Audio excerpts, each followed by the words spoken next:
Waking up alone in Paris on your honeymoon is an unsettling start to any day.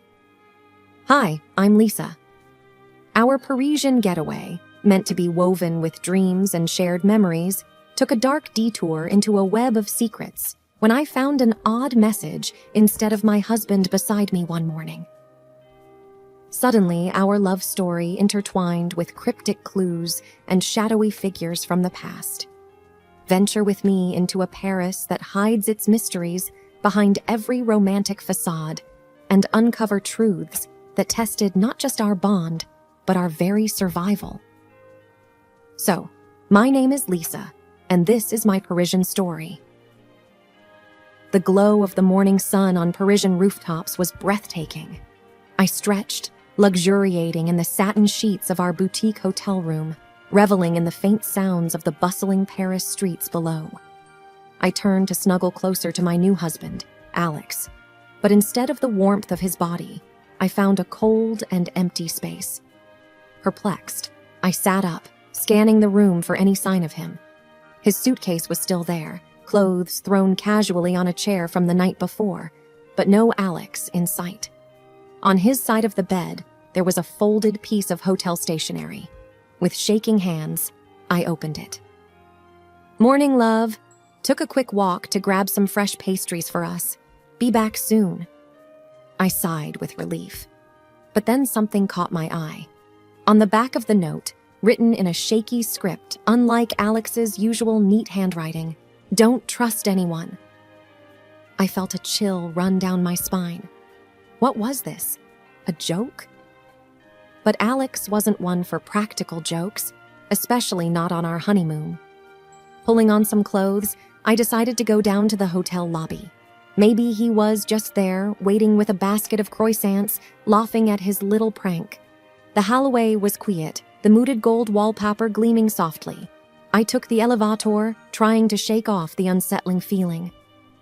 The elevator doors opened to a bustling lobby, but no sign of Alex. I approached the receptionist, a tall woman with raven black hair and striking red lipstick. "Excuse me," I began. "Have you seen my husband? Tall, brown hair, green eyes?" She looked up, her gaze cold and distant. "No, madame. I haven't seen anyone matching that description." I thought back to the mysterious message. "Don't trust anyone." Panic bubbled up, and my mind raced. Maybe he'd been kidnapped? But why? We were just two newlyweds from Ohio. Suddenly, I remembered something. A week before our wedding, Alex had mentioned an old college rival, Derek, who had become extremely wealthy and influential after a major tech breakthrough. They had both been in competition for the same job, and Alex had won. Derek had never forgiven him. The pieces started to come together. What if Derek was in Paris? What if he had found out about our honeymoon destination and planned something to get back at Alex? I decided I needed to act. The police would take too long, and Alex might be in danger now. So I thought of a plan. First, I needed to gather information. Derek had a prominent online presence. If he was indeed in Paris, there would be some digital trail. I headed to a nearby internet cafe, blending in with the tourists. Within an hour, I found a photo on Derek's Instagram, standing in front of the Eiffel Tower, uploaded just the day before. My heart raced. This was it. This was the confirmation I needed. But how to get back at him? Then, an idea formed. Derek was a proud owner of a vintage Bugatti, a car he flaunted at every opportunity. I remembered Alex once mentioning that Derek would be devastated if anything happened to it. With newfound determination, I began my revenge plan. I would hit Derek where it hurt the most, his prized possession. But first, I needed to find out where he was staying, and for that, I needed help. I remembered a contact Alex had mentioned, an old college buddy named Ethan who lived in Paris. I decided to reach out to him. Using a burner phone I purchased, I dialed Ethan's number. "Ethan, it's Alex's wife. I need your help." I could hear the surprise in Ethan's voice. What's going on? I recounted the story to him, and by the end, he was fully on board. Together, we began our mission to find Derek, save Alex, and deliver the revenge he deserved. The city of love was about to become the city of revenge. Ethan's apartment overlooked Montmartre, giving a panoramic view of Paris. As I explained the situation, his normally relaxed demeanor turned grim. So, you think Derek has something to do with Alex's disappearance? I'm almost sure of it, I replied, and we need to act quickly. Ethan thought for a moment. I might have an idea. I know someone who works at a high-end hotel frequented by the rich and famous. If Derek is in Paris, there's a good chance he's staying there. Let's go. With that, we headed to Le Hôtel du Riche, a luxurious palace where the elite of the world stayed. The opulence was evident in the grand chandeliers, gold accents, and lush velvet drapes. Approaching the concierge, Ethan slipped him a folded note discreetly. The man glanced at it, nodded, and then leaned in. Room 508, but be careful. With the intel in hand, our next step was to get to Derek's room unnoticed. Using Ethan's knowledge of the hotel's layout, we took a service elevator to the 5th floor. As we neared room 508, we could hear muffled voices. Pressing my ear to the door, I strained to make out the words. It sounded like Derek, and he was arguing with someone. Shouldn't mess with me. This is too risky. That voice, I gasped silently. It was Alex. Taking a deep breath, I looked at Ethan. We need a plan, I whispered. Ethan nodded. First, let's find out where he's parked his Bugatti. We can use that as leverage. A few discreet questions to hotel staff and a generous tip later, we found out the Bugatti was parked in an underground hotel garage. But we needed to make sure Derek knew we had access to it. Pulling out my burner phone, I sent a text to Derek's known number. How much do you think your precious Bugatti is worth? Almost instantly, a reply buzzed in. Who is this? With a smirk, I sent a photo of the car keys, which Ethan had skillfully swiped from the valet. Want these back? Release Alex. The message was bold, perhaps too bold, but it was a move I was willing to make. My husband's safety was on the line. Minutes felt like hours as we waited for a reply. Finally, it came. Meet me at Pont des Arts at midnight. Come alone. I looked at Ethan, determination burning in my eyes. I have to go. This is the only way. Ethan tried to dissuade me. It's too dangerous. He's clearly unhinged. But I was resolute. I can't risk Alex's life. We'll play Derek's game, but on our terms.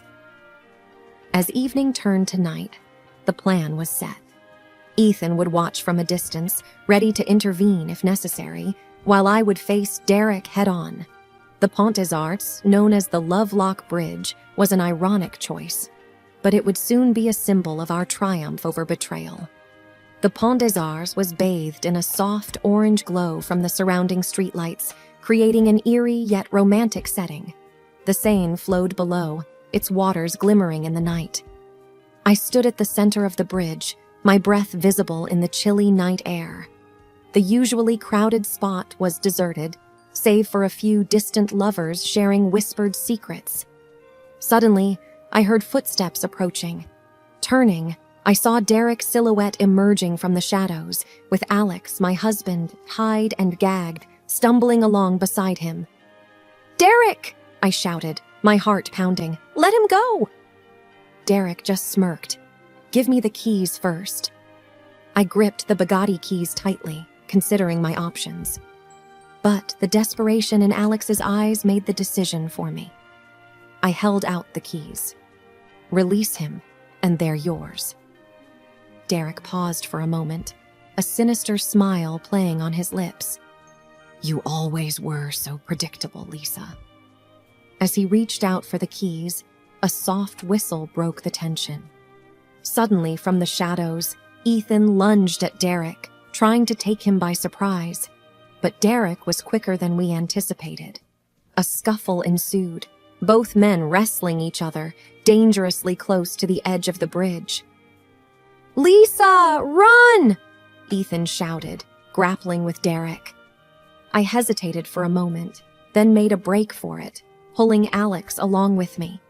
But Derek, in a fit of rage, managed to push Ethan off him and lunged at us. In that heart-stopping moment, a brilliant idea flashed in my mind. I remembered the love locks couples attached to the bridge. Scrambling, I quickly locked a heavy chain around Derek's wrist, then snapped the other end onto the bridge's railing, effectively tethering him. He tried to free himself, but it was too late. Ethan, recovering quickly, pinned him down.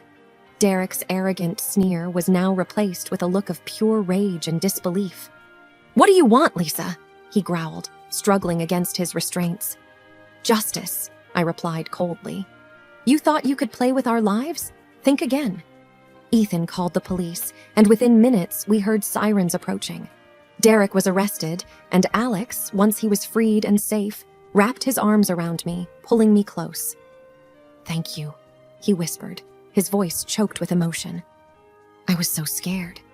"We're a team," I whispered back, tears glistening in my eyes. "Always."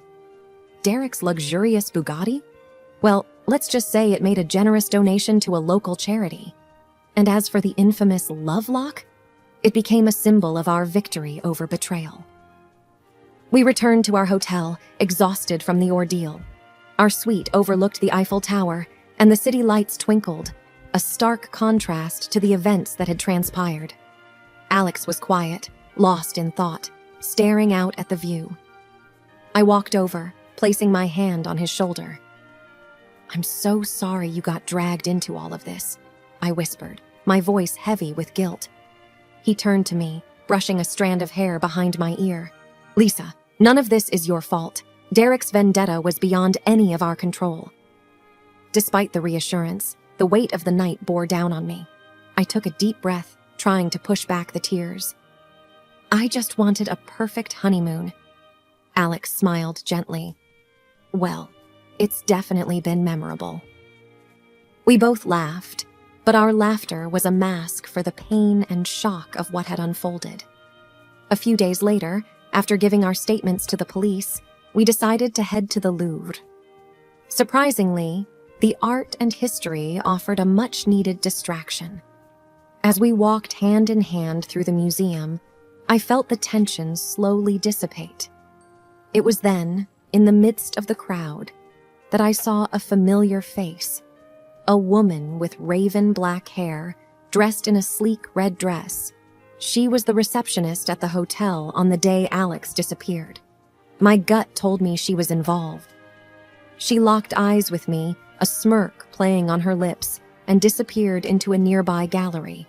I tugged Alex's arm, nodding in her direction. "We need to follow her."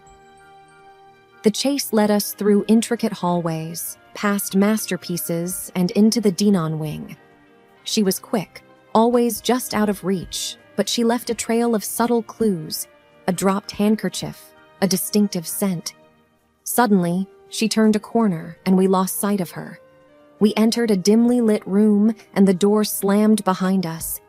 Panic surged as we realized we were trapped. The room was filled with mirrors, each reflecting our alarmed expressions.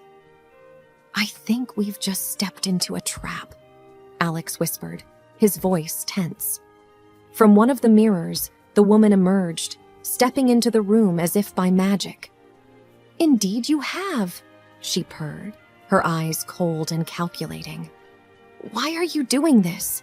I demanded, fear and anger coursing through me. She smirked.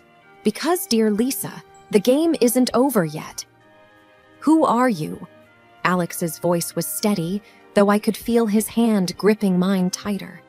Every instinct told me this was the moment everything came to a head. "My name is Isabel," she purred, circling us with predatory grace. "I was Derek's partner, in more ways than one. When you humiliated him, you humiliated me." "But it's not fair!" I exclaimed. Why are you taking revenge on us? We were just defending ourselves." Isabel paused, taking a deep breath. Her cold demeanor broke for a split second, and I saw the anguish behind her eyes. "After your prank, Derek became the laughing stock of our community. The humiliation was too much for him. He took his own life yesterday." My heart sank. I had known Derek was deeply embarrassed, but I hadn't known the true depth of his despair. The weight of his death pressed on me, making it hard to breathe. I had no idea, I murmured, guilt gnawing at me. "Of course you didn't," Isabella hissed, regaining her icy demeanor. "But that's why we're here. It's time to finish what Derek started." I stared at her, trying to piece together the situation. "And what would that be? Another elaborate game?" She smirked. "Exactly. What do you want?" Alex's voice was firm, his protective instincts kicking in.